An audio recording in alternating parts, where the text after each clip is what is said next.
Llegó a casa del trabajo y la encontró vacía, un silencio ominoso donde debería haber habido risas infantiles. 10 meses después, en medio de la amarga batalla legal, finalmente descubrió por qué dicen con tanta certeza que la confianza es la base inquebrantable sobre la que se construye o se derrumba estrepitosamente un matrimonio. Pero, ¿qué sucede realmente cuando te das cuenta de que esa supuesta base sólida ha estado construida no sobre roca firme, sino sobre 18 largos y dolorosos años de mentiras, cuidadosamente elaboradas, verdades a medias y omisiones convenientes? Mi esposa, mi Valeria, la mujer con la que había compartido casi 2 décadas de mi vida, me dijo innumerables veces, con la mirada más sincera que podía fingir, que estaba trabajando turnos extras agotadores en el hospital para ayudar con las crecientes cuentas familiares, cuando en realidad, como descubriría de la manera más brutal posible, estaba ocupando lujosas y anónimas habitaciones de hotel con su amante secreto, un hombre millonario y poderoso que le ofrecía un espejismo de vida glamorosa que yo, con mi trabajo honesto pero modesto, nunca podría igualar. Pero aquí viene el verdadero remate, la cruel ironía del destino que convirtió una simple, aunque dolorosa, traición en una auténtica pesadilla existencial. Cuando finalmente descubrí la impactante y devastadora verdad sobre el origen biológico de nuestro hijo menor, Luis, todo lo que creía saber, todo lo que daba por sentado sobre mi vida, mi matrimonio, mi propia identidad como padre y esposo, se desmoronó violenta e irrevocablemente, como un castillo de naipes en medio de un huracán, dejándome completamente a la deriva, en un océano embravecido de incertidumbre, dolor y una rabia fría que nunca antes había conocido. Me llamo David Campos, tengo 42 años bien vividos, o eso creía, y soy el orgulloso propietario y fundador de Limpieza Total Santiago, una pequeña pero próspera empresa de limpieza comercial aquí en el corazón bullicioso de Santiago de Chile. La empecé literalmente de la nada, hace 12 largos y arduos años, con apenas una camioneta destartalada comprada de segunda mano que amenazaba con desarmarse en cada esquina, un par de traperos viejos heredados y muchísima más determinación obstinada y agallas juveniles que sentido común o capital inicial real. Ahora, gracias a incontables madrugadas, fines de semana sacrificados y un esfuerzo sobrehumano, tengo 8 empleados leales y trabajadores a mi cargo y contratos estables y bien pagados, con casi la mitad de los principales edificios de oficinas del centro financiero de la ciudad. Es un trabajo honesto, a menudo invisible e ingrato, sí, pero paga las facturas puntualmente mes a mes y nos permite mantener a una familia de 5 personas con una relativa y cómoda estabilidad, sin grandes lujos ostentosos, pero sin carencias importantes que lamentar. Esa parte fundamental de mi vida, la familia que tanto anhelaba, ahí es precisamente donde las cosas, bajo la superficie aparentemente tranquila, se han vuelto increíblemente, dolorosamente complicadas y retorcidas en los últimos tiempos, como una enredadera venenosa, creciendo en la oscuridad. Mi esposa Valeria y yo, casados desde que éramos apenas unos veinteañeros llenos de sueños e ilusiones, tenemos 3 hijos que son, sin lugar a dudas, mi mundo entero, mi razón de ser. Leo, que acaba de cumplir los 16 y posee una perspicacia aguda y una inteligencia emocional que a veces me asustan, demasiado maduro y observador para su corta edad. Ana, nuestra hija de 12 años, una niña curiosa, vibrante y llena de preguntas incisivas sobre absolutamente todo lo que la rodea, con una mente inquieta y creativa. Y el pequeño terremoto de la casa, Luis, nuestro hijo menor de 8 años, un torbellino de energía inocente y risas contagiosas que todavía piensa, con esa fe ciega, pura y hermosa propia de la infancia temprana, que su papá omnipotente puede arreglar absolutamente cualquier cosa que se rompa en el vasto universo. Valeria tiene 38 años, todavía conserva gran parte de la belleza juvenil que me cautivó años atrás, aunque últimamente veo un cansancio persistente y una sombra de insatisfacción en sus ojos, y trabaja turnos rotativos y agotadores como enfermera registrada en el principal hospital público del condado. Un trabajo noble, pero increíblemente exigente, que según ella, la dejaba perpetuamente agotada física y emocionalmente. Pero déjame ser completamente sincero contigo desde el principio de esta dolorosa historia, porque la honestidad cruda es quizás lo único verdaderamente valioso que me queda ahora. Esos dos últimos hijos nuestros, Ana y Luis, no fueron exactamente planeados ni deseados por igual por ambos. Valeria me lo dejó meridianamente claro, con una frialdad que me heló el alma en su momento, desde el primer día después del nacimiento complicado y traumático de Leo. Ella quería, no, exigía parar ahí. Dijo enfáticamente, sin dejar lugar a la negociación, que uno era más que suficiente para ella, que los niños eran increíblemente caros, absorbentes y limitantes, que ella tenía importantes metas profesionales personales que quería perseguir sin las ataduras y responsabilidades de una familia numerosa que la ahogaran. Pero yo, admito mi parte de culpa en esto, egoístamente quizás, siempre había soñado desde niño con tener una familia grande y bulliciosa, con el ruido constante, el caos amoroso y la compañía que eso inevitablemente implicaba. Habiendo crecido como hijo único en un hogar silencioso, ordenado y a menudo terriblemente solitario tras el divorcio de mis padres, sabía perfectamente lo que se sentía la profunda y punzante soledad infantil, y no quería eso bajo ningún concepto para mi primogénito, Leo. Así que reconozco mi responsabilidad. Quizás fui algo egoísta y manipulador en mi deseo persistente de tener más hijos, y cuando los métodos anticonceptivos que Valeria usaba fallaron, o quizás ella olvidó usarlos correctamente en un par de ocasiones clave, nunca lo sabré con certeza. Bueno, digamos que no me puse precisamente a llorar desconsoladamente por ello, ni insistí vehementemente en considerar otras opciones drásticas. Valeria, sin embargo, nunca me perdonó del todo por ello. Nunca me dejó olvidar, ni por un solo día a lo largo de los años siguientes, a través de comentarios sutiles pero hirientes, suspiros de resignación y una creciente distancia emocional, que Ana y Luis no habían sido realmente su elección consciente y deseada, sino más bien una consecuencia no buscada, una carga impuesta que había alterado irrevocablemente sus supuestos grandes planes de vida. Nunca lo dijo directamente delante de los niños, por supuesto. Ella era demasiado inteligente, demasiado calculadora y demasiado cuidadosa de su imagen pública como madre abnegada para hacer algo tan cruel. Pero tarde en la noche, cuando pensaba erróneamente que yo estaba profundamente dormido o convenientemente distraído con mis propias preocupaciones laborales, la oía frecuentemente hablar en susurros apagados por teléfono con su madre, Dora, una mujer igualmente ambiciosa y resentida, quejándose amargamente y con autocompasión de lo atrapada y frustrada que se sentía en esta vida doméstica suburbana, que según ella, no había elegido libremente.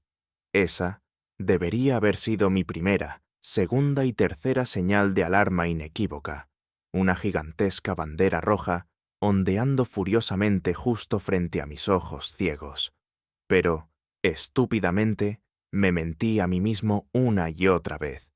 Me dije ingenuamente, con una obstinada esperanza que ahora me parece patética, que con el tiempo ella cambiaría de opinión, que aprendería a amar incondicionalmente a todos nuestros hijos, que finalmente encontraría la felicidad y la plenitud en la vida familiar que teníamos juntos, que las dificultades iniciales y su resentimiento latente simplemente pasarían como una mala tormenta. En cambio, como suele suceder cuando ignoramos las señales evidentes, ocurrió exactamente lo contrario. Se distanció emocionalmente cada vez más de mí y, lo que es peor, también de los niños, especialmente de los dos menores. Se refugió obsesivamente en su trabajo en el hospital, o al menos eso era lo que yo creía entonces. Empezó a tomar supuestos turnos extras, inexplicables y mal pagados en el hospital, con una frecuencia alarmante, a menudo en horarios extraños o durante fines de semana completos. Llegaba a casa cada vez más tarde por la noche, visiblemente cansada, sí, pero también extrañamente distante, irritable, casi como una inquilina malhumorada compartiendo el mismo techo, no como mi esposa y compañera.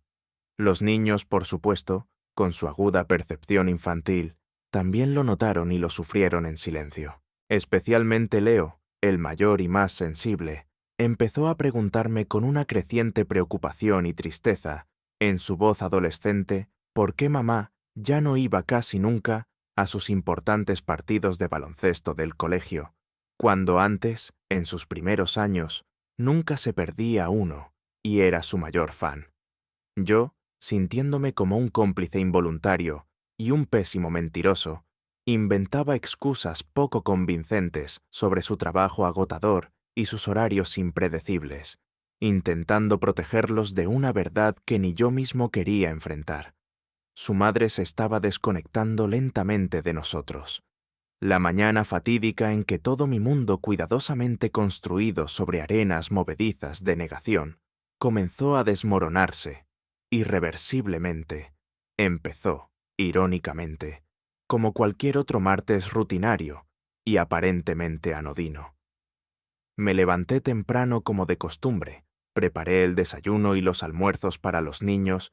Mientras ellos se vestían para el colegio, revisé rápidamente mis correos electrónicos urgentes del trabajo. Valeria ya se estaba preparando para irse apresuradamente a otro supuesto y conveniente turno doble en el hospital. O al menos eso fue lo que me dijo casualmente mientras se aplicaba el maquillaje frente al espejo del baño, con un esmero y una concentración inusuales, para alguien que supuestamente iba a pasar las próximas 16 horas lidiando con enfermos y emergencias médicas. Cuando finalmente entró en la cocina, ya completamente vestida con un impecable y casi nuevo uniforme blanco de enfermera, que, extrañamente, parecía de una talla ligeramente diferente y de mejor calidad que los que usaba habitualmente, noté inmediatamente algo diferente en su apariencia. Llevaba el pelo largo y oscuro perfectamente recogido en un moño elegante y pulido, no en la coleta apresurada y funcional de siempre, y llevaba bastante más maquillaje, base, colorete, sombra de ojos, incluso delineador, del que normalmente se molestaba en usar para un día de trabajo supuestamente agotador y poco glamoroso en el hospital.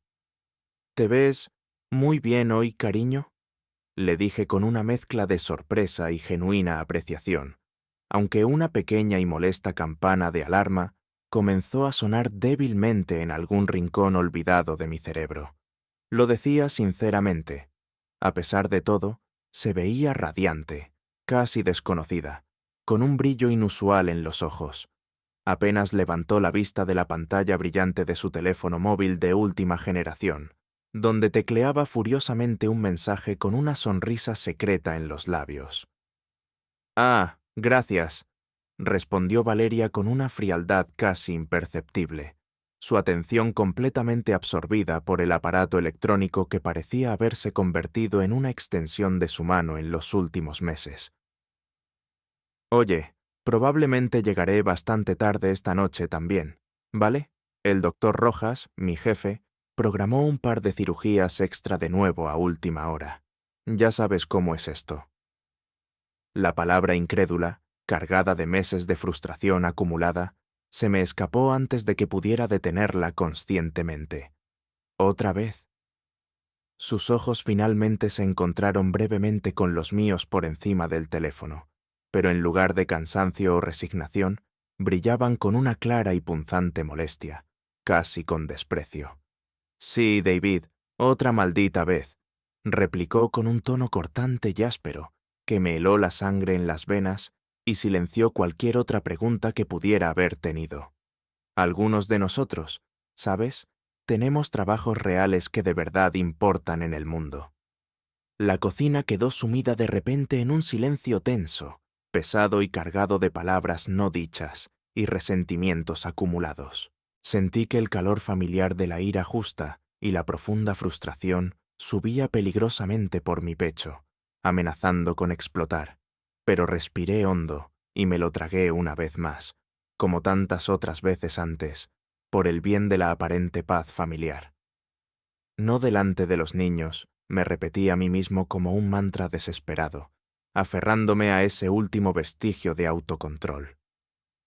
Ana y Luis estaban desayunando tranquilamente y en silencio en la mesa del comedor, afortunadamente ajenos, o quizás no tanto, a la venenosa corriente subterránea de hostilidad que acababa de fluir entre sus padres. Esa misma tarde, mientras estaba personalmente supervisando un importante trabajo de limpieza profunda en un moderno edificio de oficinas del centro de Santiago, mi teléfono móvil sonó inesperadamente. Era Ricardo Pinto, mi viejo y buen amigo de los tiempos del servicio militar, un tipo directo y sin rodeos en cuya palabra confiaba implícitamente más que en la de casi nadie. «Oye, David», dijo Ricardo con un tono algo vacilante e incómodo, lo cual era inusual en él. «Mira, compadre, esto podría no ser absolutamente nada importante, quizás solo un error tonto mío o una confusión, pero sentí que tenía el deber de decírtelo de todas formas. Vi a tu esposa, Valeria, ayer por la noche en el restaurante Astrid y Gastón, ¿sabes? Ese lugar súper elegante en Vitacura. Mi mano, que en ese momento sostenía firmemente un pesado trapero industrial, se detuvo en seco a mitad de un movimiento de limpieza. ¿Astrid y Gastón? Eso era imposible. Valeria odiaba visceralmente ese lugar con una pasión casi irracional. Siempre decía que era absurdamente caro, increíblemente pretencioso y lleno de puros cuicos insoportables. ¿Estás completamente seguro de que era ella, Ricardo? Sí, compadre, bastante seguro. Era ella, sin duda. Estaba sentada muy acogedoramente en una mesa discreta cerca de la ventana, riendo a carcajadas, totalmente relajada. Y no estaba sola.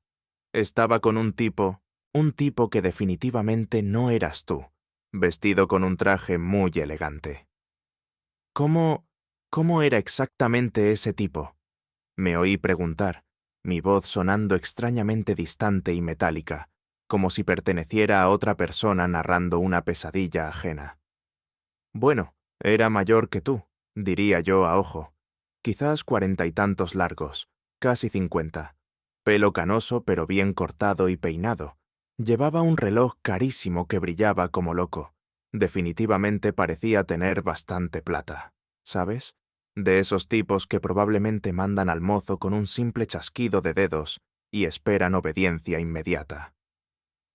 Esa noche, Valeria llegó a casa inusualmente tarde, justo después de la medianoche, mucho más tarde de lo habitual incluso para uno de sus supuestos y cada vez más frecuentes turnos dobles.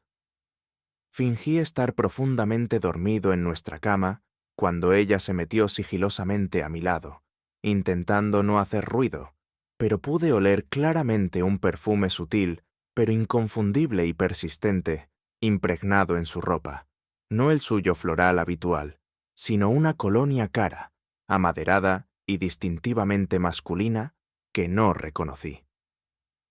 Por primera vez en 18 largos y supuestamente felices años de matrimonio, acostado allí inmóvil en la oscuridad opresiva junto a la mujer que creía conocer íntimamente como la palma de mi mano, me pregunté con una certeza aterradora y demoledora si realmente conocía a mi esposa en absoluto. Los días que siguieron fueron una auténtica tortura silenciosa y autoimpuesta. No podía quitarme de la cabeza ni por un instante las palabras casuales pero devastadoras de Ricardo, ni la imagen mental vívida y dolorosa que esas palabras evocaban constantemente en mi mente. Valeria en el lujoso y exclusivo restaurante Astrid y Gastón, un lugar que supuestamente despreciaba con vehemencia, riendo íntima y despreocupadamente con un desconocido misterioso de pelo canoso y reloj caro, viéndose muy a gusto, claramente disfrutando intensamente de su compañía, mientras yo, su estúpido y confiado marido, estaba probablemente en casa cambiando pañales o ayudando con las tareas escolares, pensando honestamente que ella estaba doblando turno en el hospital, salvando vidas o cuidando abnegadamente a los enfermos. Intenté desesperadamente, con todas mis fuerzas menguantes, decirme a mí mismo una y otra vez que debía haber una explicación perfectamente lógica y razonable para todo aquello. Quizás era una importante reunión de trabajo inesperada con un médico importante del hospital. Quizás un antiguo colega de la universidad que estaba de visita en la ciudad. Pero mi instinto visceral, esa voz interior profunda y a menudo ignorada que rara vez se equivoca, me gritaba insistentemente, casi con pánico, que algo estaba profundamente, fundamentalmente mal en mi matrimonio. Empecé entonces, casi de forma obsesiva, a prestar mucha más atención a los pequeños detalles aparentemente insignificantes que antes, en mi ceguera voluntaria, había pasado por alto o había descartado activamente como simples rarezas o producto de mi imaginación paranoica. La forma casi ritual en que el teléfono móvil de Valeria, ahora siempre, sin excepción, estaba colocado boca abajo sobre la encimera de la cocina o la mesa de noche cuando estaba en casa, como si temiera constantemente que alguna notificación inoportuna o un nombre comprometedor en la pantalla pudiera delatarla accidentalmente. Cómo empezó repentinamente, de la noche a la mañana, a tomar largas duchas calientes en cuanto llegaba a casa del supuesto trabajo agotador, alegando que necesitaba imperiosamente quitarse el persistente olor a hospital y desinfectante, cuando antes, durante años, siempre se había desplomado completamente agotada en el sofá, durante al menos media hora, antes de poder siquiera pensar en moverse o hablar. Cómo, revisando casualmente la cuenta bancaria conjunta online, algo que admito que rara vez hacía, confiando ciegamente en ella para manejar las finanzas domésticas, descubrí con creciente inquietud que había comprado recientemente varias prendas de ropa interior, nueva, cara y sorprendentemente sexy, cosas de encaje delicado y seda sugerente que nunca antes le había visto usar, prendas que, curiosamente y de forma muy reveladora, nunca aparecieron ni se insinuaron siquiera en la intimidad de nuestro propio dormitorio matrimonial.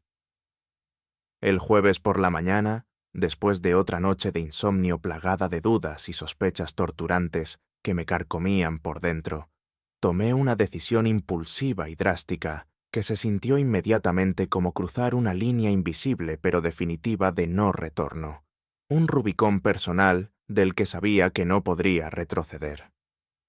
Después de que Valeria se fuera apresuradamente y con una sonrisa tensa a su supuesto turno temprano, en el hospital y los niños tomaran sus respectivos y ruidosos autobuses escolares, conduje lentamente, casi a regañadientes, hasta el hospital público del condado donde ella supuestamente trabajaba. Mis manos sudaban profusamente y se aferraban con fuerza al volante mientras aparcaba con dificultad en el atestado y caótico estacionamiento de visitantes, sintiéndome como un detective aficionado patético y culpable en una mala película de bajo presupuesto. Entré en el ajetreado y ruidoso departamento de emergencias del hospital, fingiendo una calma y una familiaridad que no sentía en absoluto, asintiendo con una confianza completamente fingida al guardia de seguridad aburrido de la entrada, quien, afortunadamente para mí, estaba demasiado absorto leyendo apasionadamente su periódico deportivo como para prestarme la más mínima atención o cuestionar mi presencia allí. El puesto central de enfermeras estaba, como siempre a esa hora de la mañana, lleno de una actividad frenética y organizada. Médicos dando órdenes, enfermeras corriendo de un lado a otro, el sonido constante de monitores y alarmas. Pero entre el caos controlado, vi a Janet Muñoz, una enfermera mayor, de rostro amable y sonrisa fácil, a quien había conocido superficialmente en algunos eventos benéficos y recaudaciones de fondos del hospital a lo largo de los años. «David», dijo Janet con genuina y cálida sorpresa, al verme allí parado, claramente fuera de lugar. ¿Qué te trae por aquí tan temprano? ¿Está todo bien con Valeria? La apertura perfecta, la excusa ideal que necesitaba, servida en bandeja de plata. En realidad, precisamente por eso estoy aquí, Janet, dije rápidamente, poniendo mi mejor y más convincente actuación de marido preocupado y devoto que pude improvisar en ese momento. Es que Valeria ha estado trabajando tantos turnos extras últimamente. Estoy empezando a preocuparme un poco por su salud, ¿sabes? Solo quería pasar a traerle un café caliente y quizás un pastelito para animarla un poco. ¿Sabes si está por aquí ahora mismo? El rostro amable y arrugado de Janet se transformó visiblemente, arrugándose en una expresión de genuina y total confusión. ¿Turnos extras? Pero, cariño, ¿de qué estás hablando? Valeria no ha hecho ni un solo turno de horas extra remunerado en este hospital en al menos 2 meses, quizás incluso más. De hecho, para serte completamente sincera, últimamente apenas ha estado cumpliendo con sus horas regulares programadas. El doctor Rojas, el jefe de enfermería, ha estado bastante frustrado con sus ausencias inesperadas y sus frecuentes retrasos últimamente. Entre nos.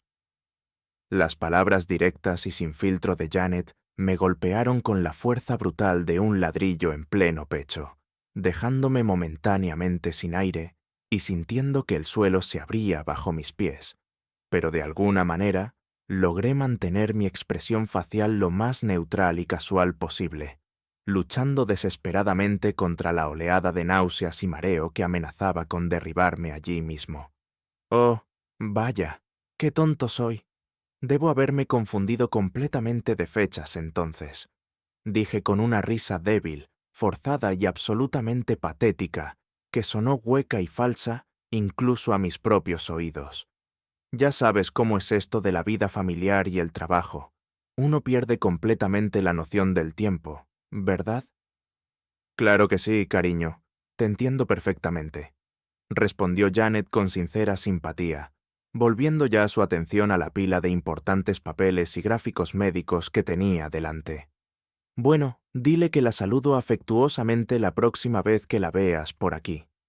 Salí de ese hospital casi corriendo, con las piernas temblando de tal manera que apenas podía caminar derecho, sintiendo las miradas curiosas de otros pacientes y personal clavadas en mi espalda. 2 meses. Valeria me había estado mintiendo descaradamente a la cara durante 2 meses enteros, probablemente más, sobre dónde pasaba realmente sus tardes y noches, cuando supuestamente estaba trabajando hasta tarde. Todas esas innumerables noches que había llegado a casa, oliendo sutilmente a esa colonia masculina desconocida, afirmando estar completamente agotada por supuestas cirugías consecutivas interminables y emergencias médicas caóticas. Había estado en otro lugar por completo, haciendo quién sabe qué exactamente, pero casi con toda seguridad había estado con otra persona. Esa misma tarde, consumido por una mezcla tóxica e incontrolable de ira hirviente, dolor profundo y una necesidad desesperada y casi primitiva de saber toda la verdad, por dolorosa y destructiva que ésta fuera, hice algo que nunca en mi vida, ni en mis peores pesadillas, pensé que sería capaz de hacer. Llamé a mi viejo y leal amigo del servicio militar, Miguel Torres, quien ahora dirigía discretamente un pequeño pero sorprendentemente eficiente negocio de investigación privada desde el garaje reconvertido y algo desordenado de su casa, en Maipú. Miguel y yo habíamos servido juntos en una peligrosa misión de paz de la ONU, en el extranjero hacía ya muchos años, una experiencia límite que forja lazos de confianza y lealtad indestructibles entre los hombres.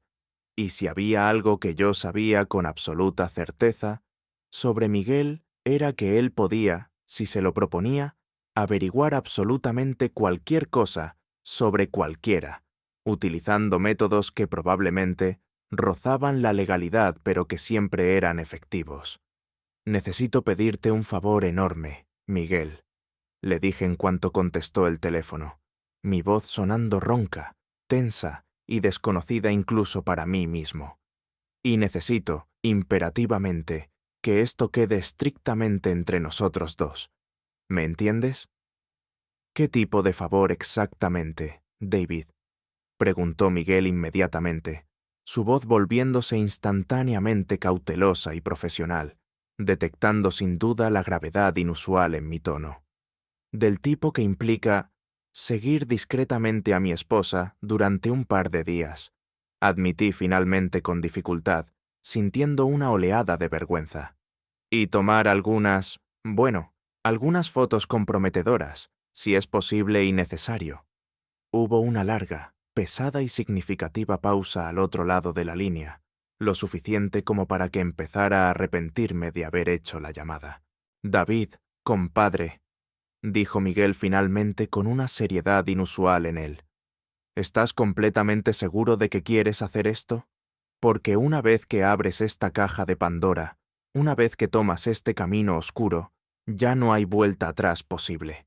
Lo sabes perfectamente, ¿verdad? Ya estoy en este maldito camino de mierda, Miguel, lo quiera o no, respondí con una amargura que me quemaba la garganta.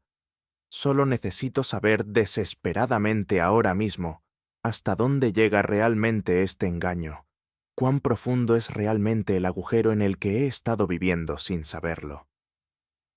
Nos reunimos discretamente en un reservado oscuro de un restaurante de carretera anónimo en las afueras de la ciudad esa misma noche, lejos de cualquier mirada curiosa o conocida. Miguel, sin decir una palabra, deslizó un pequeño dispositivo negro y rectangular sobre la mesa de fórmica, gastada entre nosotros. Un rastreador GPS de última generación, grado militar. No es más grande que una simple caja de fósforos, totalmente magnético, se adhiere a cualquier superficie metálica, fácil de colocar y quitar sin dejar rastro, explicó Miguel en voz baja y profesional. La batería interna recargable dura unas 3 semanas con una sola carga. Lo monitorearé de forma remota y constante desde mi oficina en casa, y la seguiré físicamente yo mismo cuando el rastreador indique que se dirige a algún lugar, digamos, interesante o sospechoso. Mi tarifa estándar por este tipo de trabajo delicado, añadió sin rodeos, es de 150.000 pesos chilenos al día, más los gastos operativos justificados, por supuesto. Le entregué sin dudarlo 300.000 pesos en billetes arrugados que había sacado esa misma tarde del cajero automático, sintiendo el peso de la transacción. 2 días completos deberían ser más que suficientes para empezar. Necesito respuestas rápidas, Miguel. Esa noche, mucho después de que Valeria se hubiera ido a la cama temprano, alegando una vez más un agotamiento extremo y conveniente por su turno completamente falso en el hospital, me deslicé sigilosamente como un ladrón fuera de mi propia casa y entré en el garaje oscuro y silencioso. Mis manos, para mi propia sorpresa y alivio, estaban completamente firmes y no temblaban en absoluto mientras me arrodillaba en el frío suelo de cemento y colocaba cuidadosamente el pequeño rastreador magnético en la parte inferior metálica y oculta del parachoques trasero de su flamante y casi nuevo auto SV, ese que ella había insistido tanto en comprar hacía apenas unos meses con nuestros ahorros conjuntos. Hizo un clic sordo, metálico y extrañamente definitivo al adherirse firmemente al metal frío, un sonido simple pero que resonó como un trueno ominoso y premonitorio en la quietud absoluta de la noche silenciosa. Al volver a entrar sigilosamente en mi propia casa por la puerta trasera, sintiendo el corazón latiéndome con fuerza en el pecho, me sentí de repente como un completo extraño en mi propia vida, un intruso violando la confianza sagrada que se suponía debía proteger a toda costa.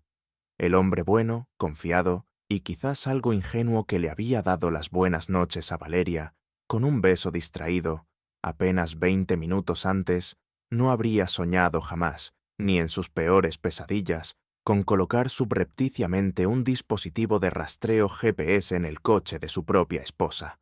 Pero ese hombre ingenuo, me di cuenta con una claridad dolorosa y amarga, tampoco se habría casado, O al menos no habría permanecido ciegamente casado durante tanto tiempo, con una mujer que era capaz de mentirle a la cara tan fácilmente, día tras día, semana tras semana, sin mostrar el más mínimo atisbo de culpa o remordimiento.